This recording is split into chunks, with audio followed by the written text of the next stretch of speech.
Bom, lives, gravações, a gente nunca sabe a que horas vai ser assistido, então, normalmente, se fosse presencial, seria domingo de manhã, aí no Núcleo Espírita Redenção, mas eu vou desejar um bom dia, uma boa tarde, uma boa noite para quem estiver me assistindo, quer seja agora ou quer seja numa gravação posteriormente.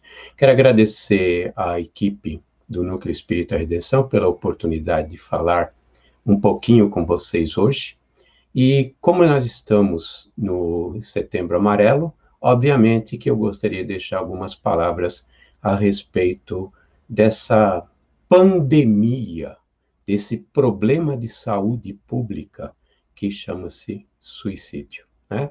Nós vivemos uma pandemia, morre muita gente, está morrendo muita gente em função dessa pandemia, do Covid-19, mas o que está acontecendo em termos de autoextermínio é muito mais grave, ao ponto do Ministério da Saúde, não só desse país, mas de praticamente todas as nações desse planeta, e a própria Organização Mundial da Saúde, já terem considerado como um problema de saúde pública, né? E um problema de saúde pública por causa dos números, que são, na realidade, apenas uma ponta do iceberg. A bem da verdade, os registros e as notificações que nós temos, que é diferente do que acontece com o Covid, elas são, na realidade, ímpias. Praticamente ninguém registra o que está acontecendo. E mesmo assim, nós vivemos uma situação em que a segunda causa mortes aqui nesse planeta dos jovens entre 15 e 29 anos, a segunda causa-morte é o suicídio. Terceira causa-morte dos jovens nessa faixa é acidentes não identificados, se foram acidentes ou se foram suicídios. Só perde para acidentes de transporte, que são veículos, né? Morrer em trânsito e assim por diante. Então, é um assunto extremamente importante para se falar. Crianças no Brasil de 5 anos de idade estão registrados no Ministério da Saúde como tendo se suicidado. 5 anos de idade. Mas o importante é o que nós fazemos com isso.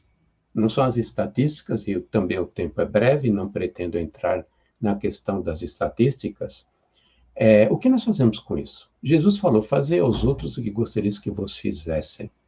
Consequentemente, eu tenho obrigação moral, como cristão, e principalmente como espírito, de fazer alguma coisa. Aí a primeira pergunta que vem, isso veio para mim também, quando me pediram para estudar o assunto, fazer palestra, escrever um livro sobre o assunto que eu publiquei o ano passado, e hoje faço palestras, seminários, e tenho um livro publicado a respeito do suicídio. O que eu posso fazer? Eu não sou psiquiatra, eu não sou psicólogo, eu não sou sociodólogo, eu não sou especialista nesse assunto. Mas Jesus disse que eu tenho que fazer ao próximo o que gostaria que me fizessem. Duvido que tenha uma família nesse planeta que não tenha próximo alguém que vive numa situação de periculosidade com relação a essa questão do suicídio. E vou explicar por quê, né? Porque nós, embora sejamos leigos no assunto, podemos ajudar e muito, principalmente nós espíritas.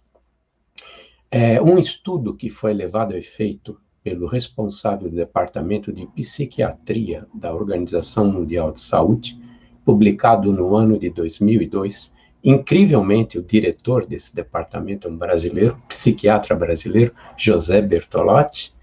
Ele chega, através desse estudo, através de um protocolo científico, ele determinou, e o grupo dele determinou, que em 90% dos casos de autoextermínio ou de tentativa de suicídio, em 90% dos casos, a causa principal, havia um fator muito importante, porque existem mais do que um fator, mas um fator muito importante eram transtornos de ordem mental. diagnosticáveis e tratáveis. Diagnosticáveis e tratáveis. Se em 90% dos casos de as pessoas que cometem ou tentam, né, que têm a ideação suicida, planejam e realizam um ato, mesmo que de cada 20, um consegue, os outros 19 continuam vivendo encarnados, apesar de todas as sequelas que são provocadas, existem 90% desses todos, nós temos uma psicopatologia diagnosticável e tratável. Feio essa palavra, né? Psicopatologia, transtorno de ordem mental, isso é coisa de doido. Não é não, meu amigo. Não é não, minha amiga. Desse grupo todo, 36% é o que nós chamamos de depressão.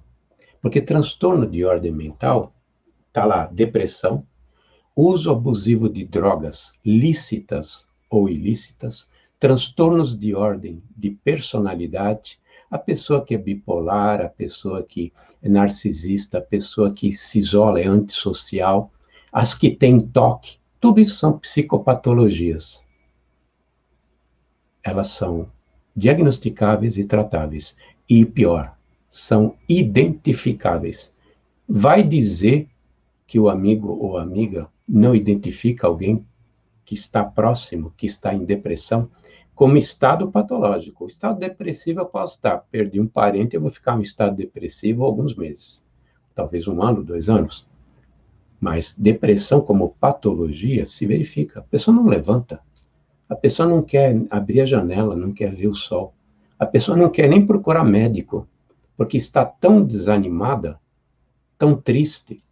E outra coisa que também esses estudos todos da Organização Mundial e do Ministério da Saúde concluíram, todos dão sinal, 90% dos casos dão sinal de que a pessoa está com uma ideia desse tipo. Frases do tipo, eu acho que ninguém gosta de mim, eu acho que eu valeria mais morto do que vivo, eu não vejo sentido nessa vida, eu não sei para que eu vivo, e assim por diante. São frases que dão sinais. Na esmagadora maioria das pessoas que estão pensando em suicídio, dão frases em que, se você está atento, você percebe. É que, infelizmente, a maioria das pessoas hoje não gostam de serem perturbadas. Então, vivem seu mundinho, isolados, não querem mais falar, usam das maquininhas para comunicação e não se interessam pelo que acontece no próximo. Mas nós, leigos, podemos perceber o que está acontecendo. Bom, perceber depressão se percebe. Perceber que a pessoa tem bipolaridade e está próxima, se percebe. Se ele é psicótico, né? Essa palavra não é nem mais usada hoje, no meio, né? Mas se ele tem um transtorno de ordem mental mais grave, como a esquizofrenia, também se percebe. Então, não significa que eu preciso de um profissional para identificar 90% dos casos das pessoas que tentam suicídio, que tentarão o suicídio. É só a gente se interessar por quem está do nosso lado. E aí, o que nós podemos fazer? Pode ser até no sentido ligar e tentar fazer com que essa pessoa fale com a CVV, Centro de Valorização da Vida. São centenas de milhares de pessoas que são salvas do suicídio todo ano. E o que eles fazem? Qual é a receita? Eles colocam os ouvidos para ouvir. Entram em simpatia com a pessoa. Um processo de relacionamento em que você mostra interesse por ela. Não vem com chavões do tipo, não vai para o Vale do Suicida mesmo, porque eles não falariam isso. Né? Não vem com chavão, deixa de pensar bobagem, coisa e tal, a vida é bela. Não. Eles entram em empatia e ouvem a pessoa. Fazem com que a pessoa chegue à própria solução, à própria resposta. Esse é o manual deles. Fazer com que a própria pessoa chegue à sua resposta.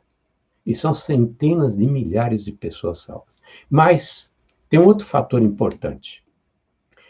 Psiquiatras aqui no Brasil, fazendo estudos de mais de 20 anos a respeito de depressão e outros transtornos de ordem mental, chegaram à conclusão que existem em 70%, dos psiquiatras que eu falo, espíritas, em 70% dos casos existe uma obsessão atrelada, não como fator gerador do transtorno, mas muitas vezes como consequência do transtorno existe uma obsessão.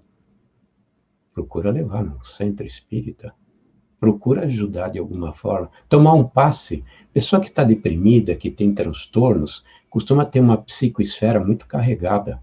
Um passe é um fator de limpeza, é uma redução da pressão em cima da pessoa, para que ela tenha uma qualidade de vida um pouquinho melhor para tentar sair desse processo.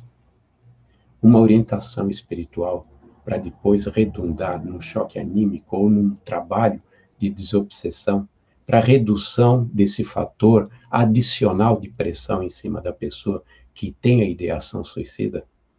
Que custa a gente ajudar uma pessoa que não tem vontade de sair de casa a levar para um lugar desses? Mesmo que seja para fazer um tratamento à distância de desobsessão, colocar um nome num centro para fazer um trabalho à distância. Né? Isso para nós espíritas. E um outro fator importante.